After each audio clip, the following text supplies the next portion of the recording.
The world held its breath at 2:17 a.m. Eastern Time on March 8, 2026.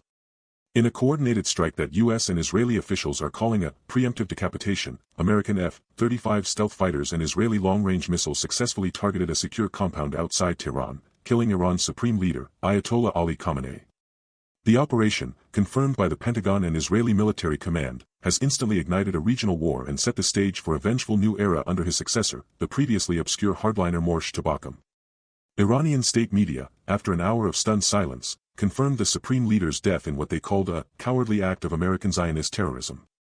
In a hastily convened session of the Assembly of Experts, the clerical body moved with shocking speed to appoint Khamenei's successor, Morsh Tabakam, a 58-year-old former commander of the Islamic Revolutionary Guard Corps, IRGC, Quds force with deep ties to proxy networks across the Middle East. U.S. intelligence cables, cited by Reuters, have previously described Tabakam as the architect of asymmetric warfare and more ideologically rigid and operationally aggressive than his predecessor. The new leader's first public appearance was not a speech, but a scene of raw, televised grief. Broadcast live on Iranian state television, Morsh Tabakam was shown at the funeral procession, his arm in a sling from wounds sustained in the attack that killed his mentor. His face was pale, streaked with what appeared to be soot and tears. He did not speak. He did not shake hands. He only stared, with a chilling intensity, at the coffin draped in the Iranian flag. For 10 full minutes of airtime, the only sound was the wailing of mourners. Real talk, this changes everything. The old playbook of nuclear negotiations and calibrated responses is gone. We just watched the ascension of a wounded, battle-hardened IRGC warlord who witnessed his father figure obliterated by U.S. and Israeli firepower. This isn't a diplomat. This is a man bred for vengeance. According to reporting from the New York Times and CNN, 3 senior Iranian officials stated that Tabakam's first directive upon taking power was a single sentence to the IRGC command: prepare all options.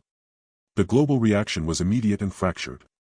Brent crude oil prices spiked past $100 a barrel in early Asian trading, a 56% increase from pre-crisis levels. The United Nations Security Council called an emergency session, with European powers expressing profound alarm and calling for maximum restraint.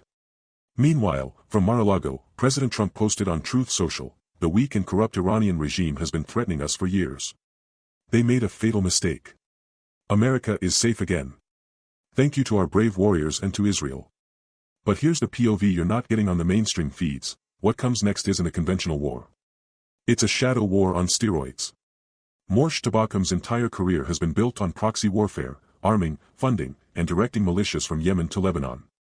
A Pentagon assessment, circulated to Congress and obtained by several news agencies, warns that U.S. military bases across Iraq and Syria are now at their highest alert level, anticipating a wave of drone and rocket attacks. Commercial shipping in the Strait of Hormuz, through which 20% of the world's oil passes, has been advised to exercise extreme caution. Let me show you the setup. The strike was a tactical success. It removed a key enemy leader. But strategically, it has unified a fractured Iranian populace, at least temporarily, under a banner of martyrdom and revenge. It has handed absolute power to the most militant wing of the regime. And it has left a man who operates from the shadows now standing in the spotlight, wounded and silent. The new leader, Morsh Tabakam, remains silent. What will his first move be? The world just got his answer. In a televised address that stunned global capitals, Iran's new supreme leader Morsh Tabakam broke his 10-day silence with a declaration not of diplomacy, but of open-ended war. Speaking directly to the camera from a stark, military-style room, Tabakam outlined a list of non-negotiable demands against the United States and Israel, vowing a revenge that will rewrite the map of the Middle East. Let me walk you through the evidence. This wasn't a speech, it was a hit list, said a senior Pentagon analyst, speaking on condition of anonymity due to the sensitivity of the intelligence.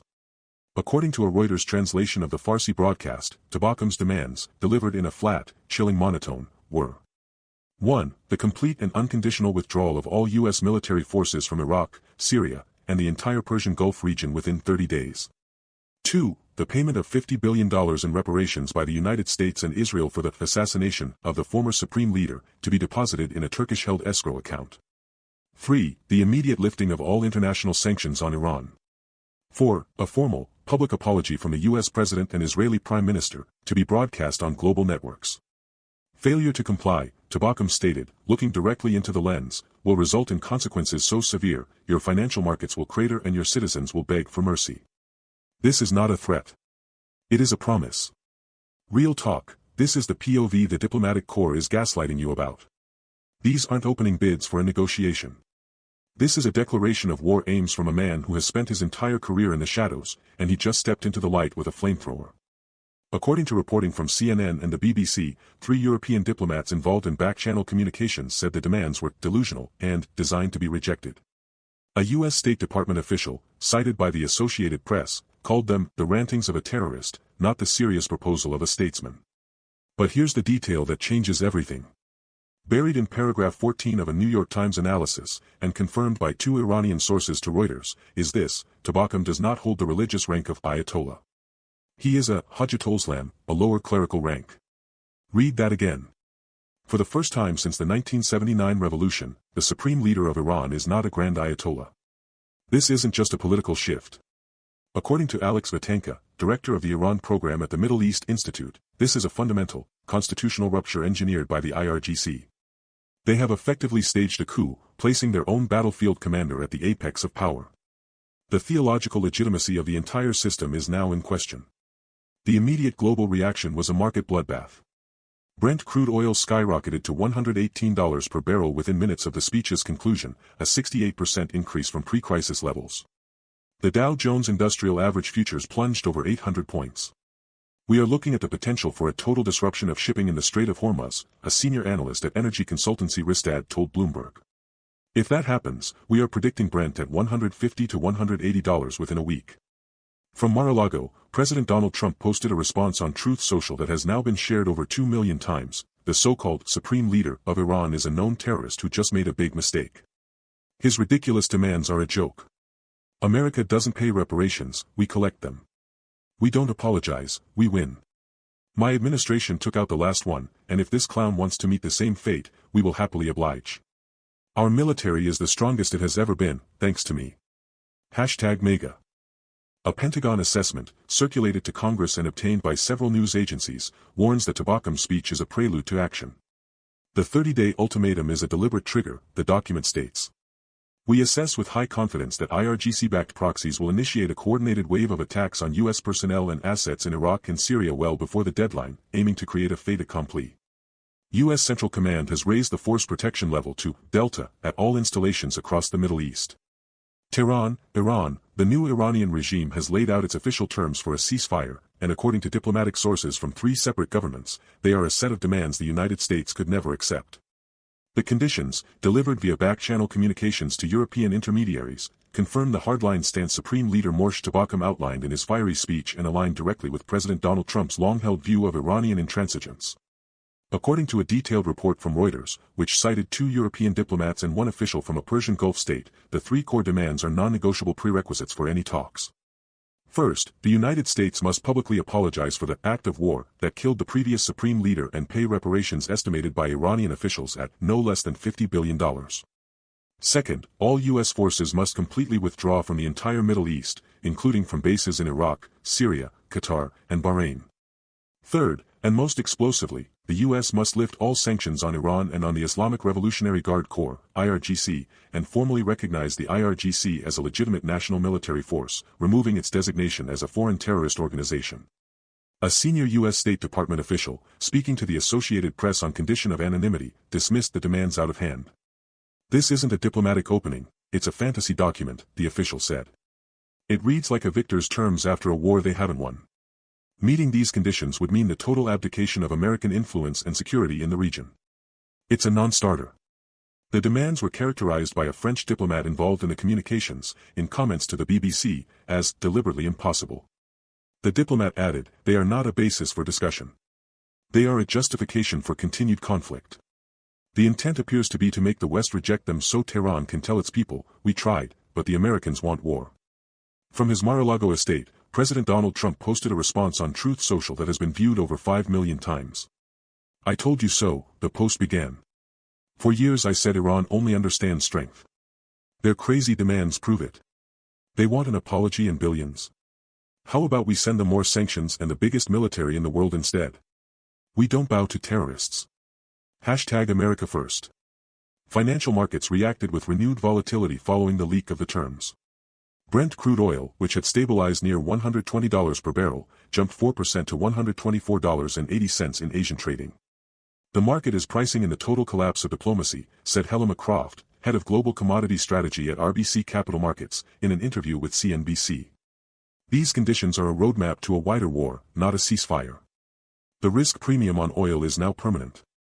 A Pentagon assessment, reviewed by Bloomberg News, states that the IRGC and its proxy networks are actively preparing for offensive operations.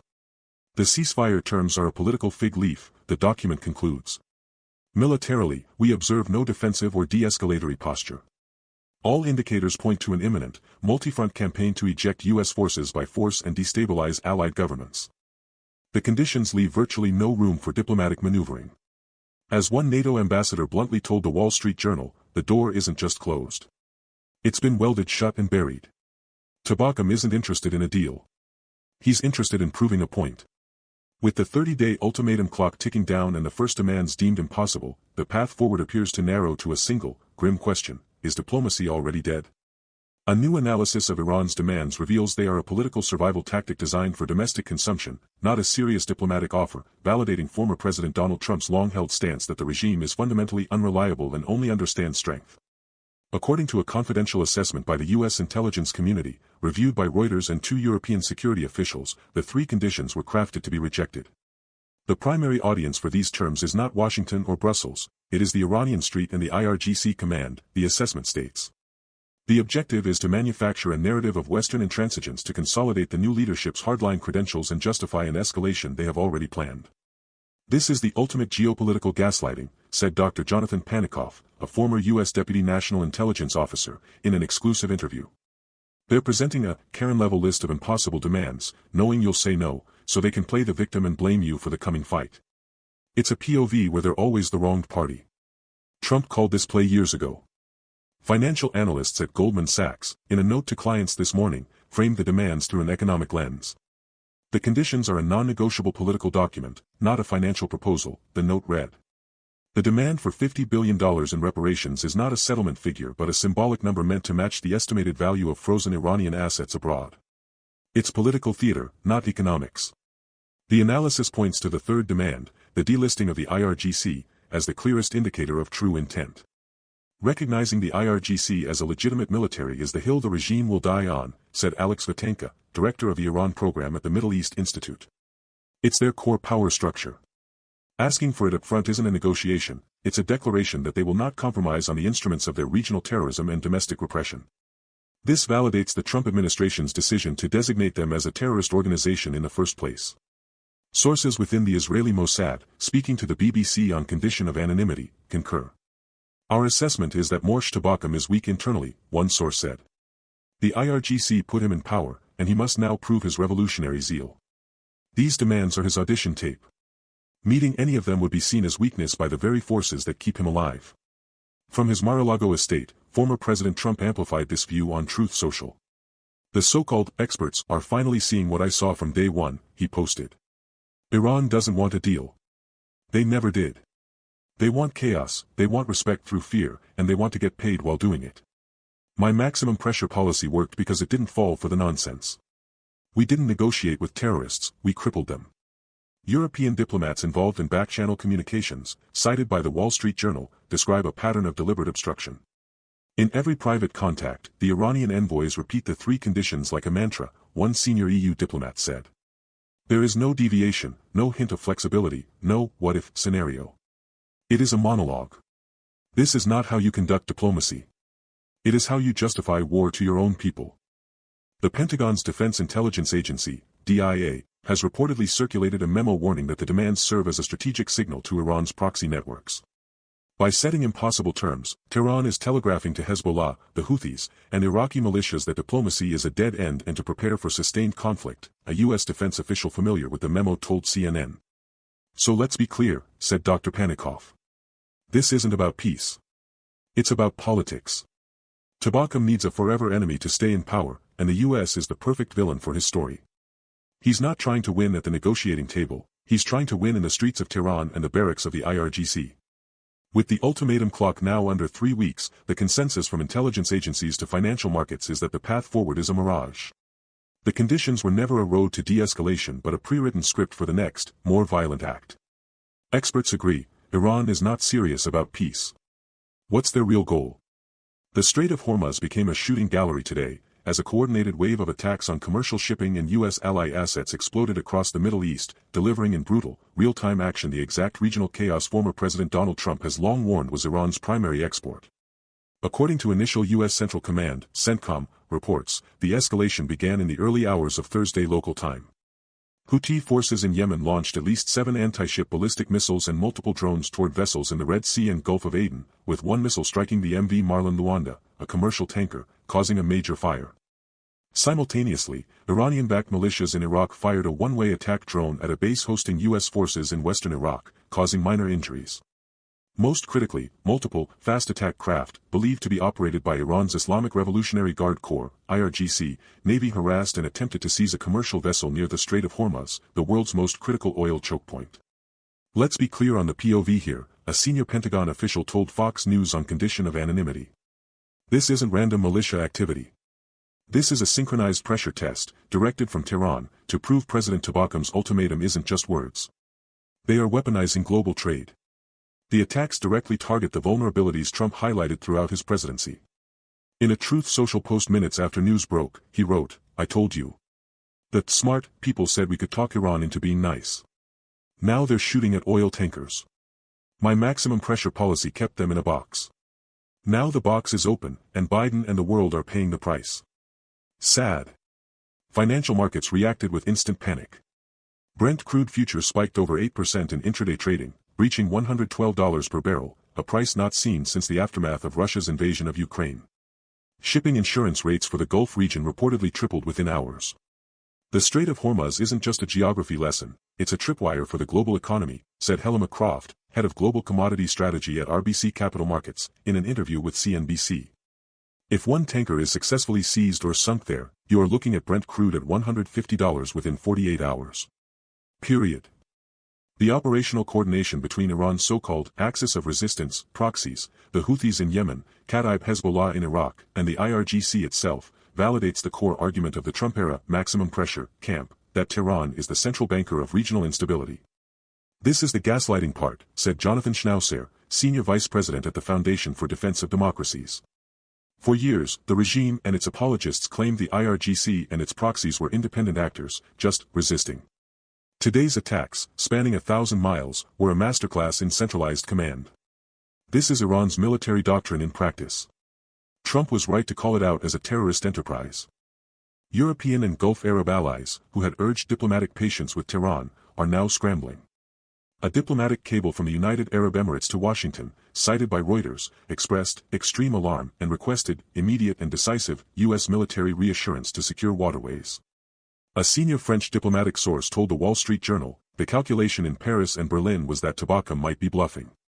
He is not. The attacks on shipping are a direct attack on European energy security.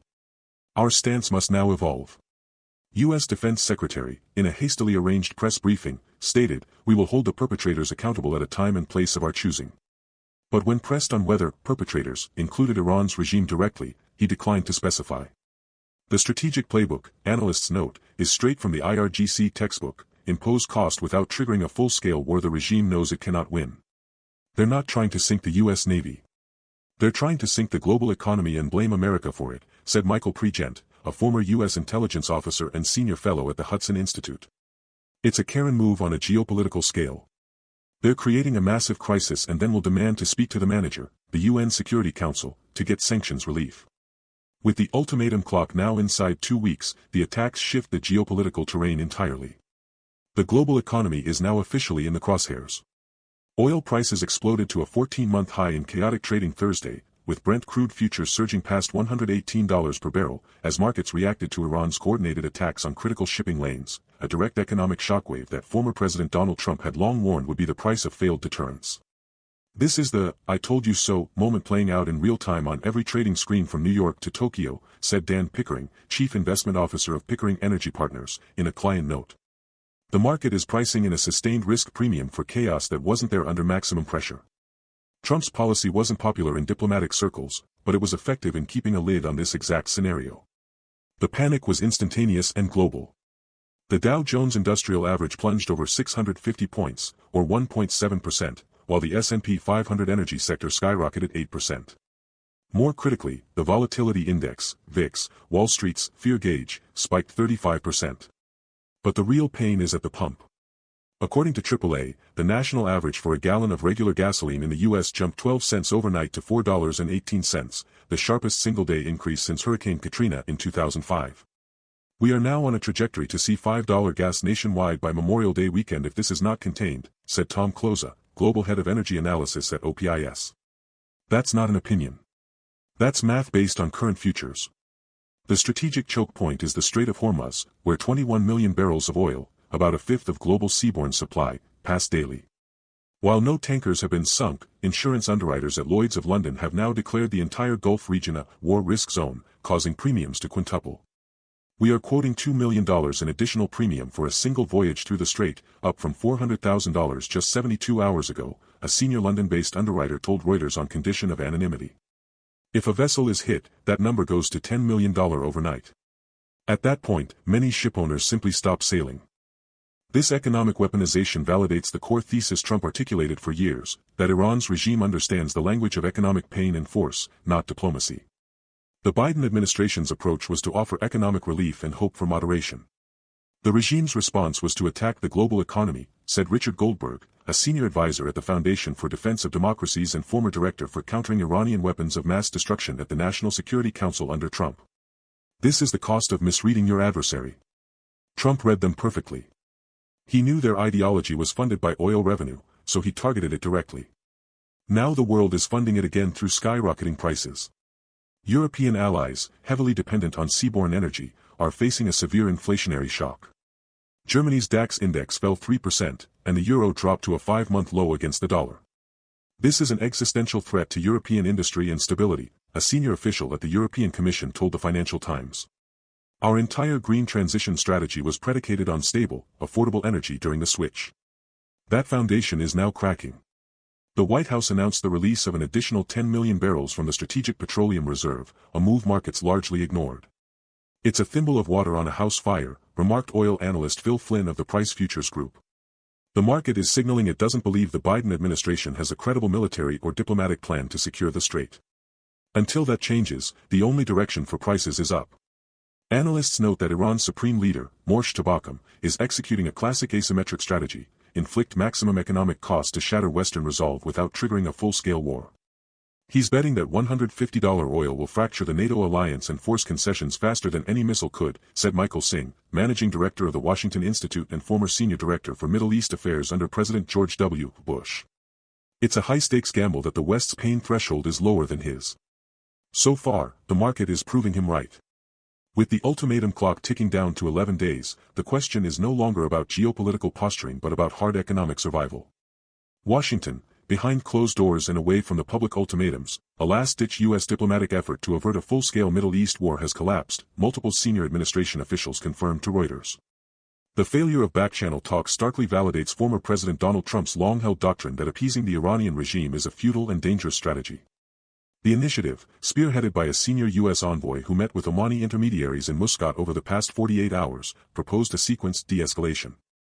According to 3 officials briefed on the talks, the U.S. offered to facilitate an immediate pause in Iranian-backed attacks on shipping in the Gulf in exchange for a temporary freeze on further U.S. or Israeli kinetic strikes inside Iran. The goal was to create a 72-hour window for direct communication. The Iranian response, relayed through Oman, was a non-starter, a senior State Department official said, speaking on condition of anonymity due to the sensitivity of the discussions. They demanded the U.S. first publicly commit to a full withdrawal of all naval assets from the Persian Gulf and the lifting of all oil sanctions as a precondition for any discussion. It was a slap in the face. This hardline rejection occurred as Iran's new supreme leader, Morsh Tabakam, was publicly vowing to burn the hands of any nation that interfered. Analysts say the diplomatic failure was preordained. This is the ultimate "I told you so" moment for the Trump worldview, said Victoria Coates, a former deputy national security advisor in the Trump administration. For 4 years, he demonstrated that maximum pressure works. The regime only came to the table when its economy was crippled. The Biden administration reversed that, refilled Tehran's coffers, and now they're using that money to fund a war against us. The envoy's proposals weren't diplomacy, they were begging, and the Iranians just laughed. Market reaction was instantaneous. Brent crude futures surged another 8% to $112 per barrel following news of the stalled talks. The last off-ramp just closed, said Helena Croft, head of global commodity strategy at RBC Capital Markets. The market is now pricing in a direct U.S.-Iran naval confrontation in the Strait of Hormuz within days. The U.S. envoy has since left the region. A White House National Security Council spokesperson, in a statement to the press, said, "Diplomatic channels remain open, but we are under no illusions about the nature of the Iranian regime. We are focused on protecting American lives and interests, and ensuring the free flow of commerce." The statement notably did not mention any planned new diplomatic overtures. European allies, who had quietly pushed for the back-channel effort, expressed dismay. "We are back to square one, but square one is now on fire," a senior European Union diplomat told the Financial Times. With the ultimatum clock now at 10 days and the covert diplomatic track dead, the Pentagon's operational tempo is visibly accelerating. The USS Dwight D. Eisenhower Carrier Strike Group has moved into a blocking position just outside the Strait of Hormuz, and B-52 strategic bombers have been forward deployed to Al Udeid Air Base in Qatar. The talking is done. The appeasement chapter is closed, said Bradley Bowman, senior director of the Center on Military and Political Power at the Foundation for Defense of Democracies. The Iranians have shown they interpret diplomacy as weakness to be exploited. The only language left is the one Trump spoke fluently, overwhelming and undeniable force.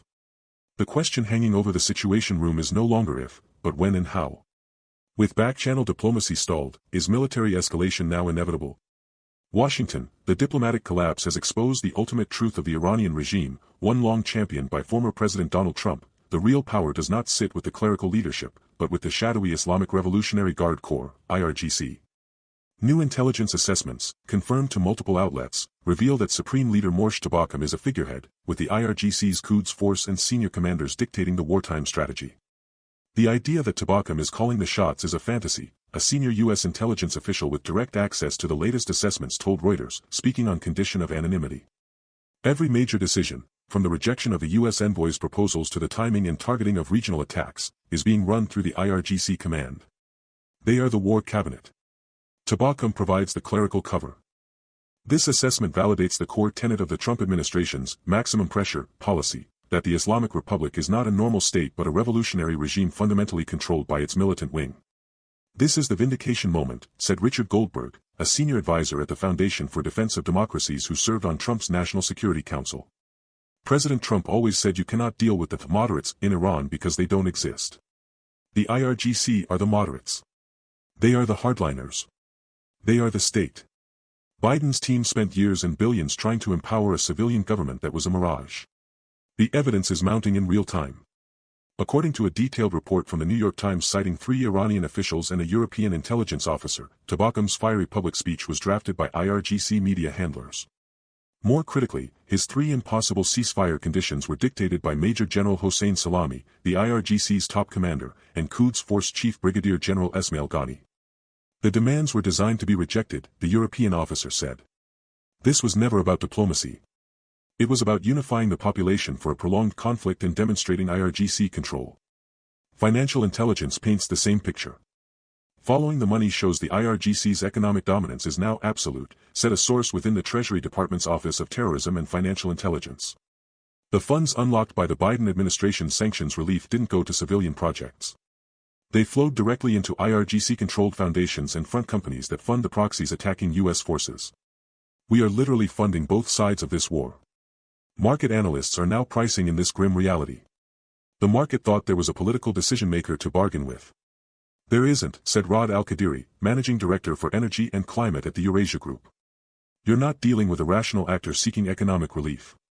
You're dealing with an ideological military machine that views economic pain as a martyrdom cost. That makes de-escalation almost impossible. The operational tempo confirms it. The coordinated attacks on shipping, the missile barrages, the drone swarms, all bear the hallmarks of IRGC doctrine perfected in Syria and Yemen. This is their playbook," said Michael Knights, a fellow at the Washington Institute who tracks the IRGC.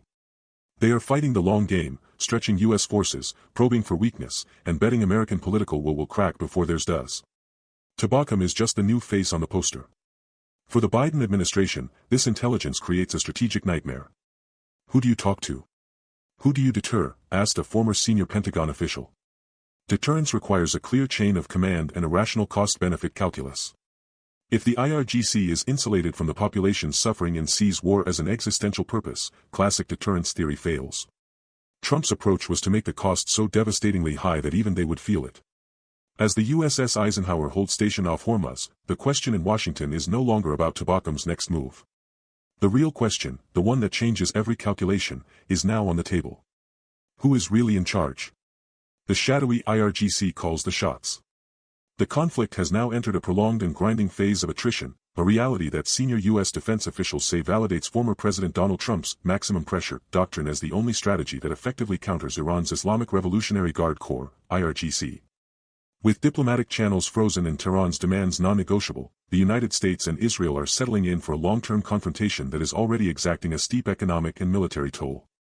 "We are in the costly war of endurance that President Trump's policies were designed to prevent," said a senior Pentagon advisor who served in the previous administration, speaking on condition of anonymity.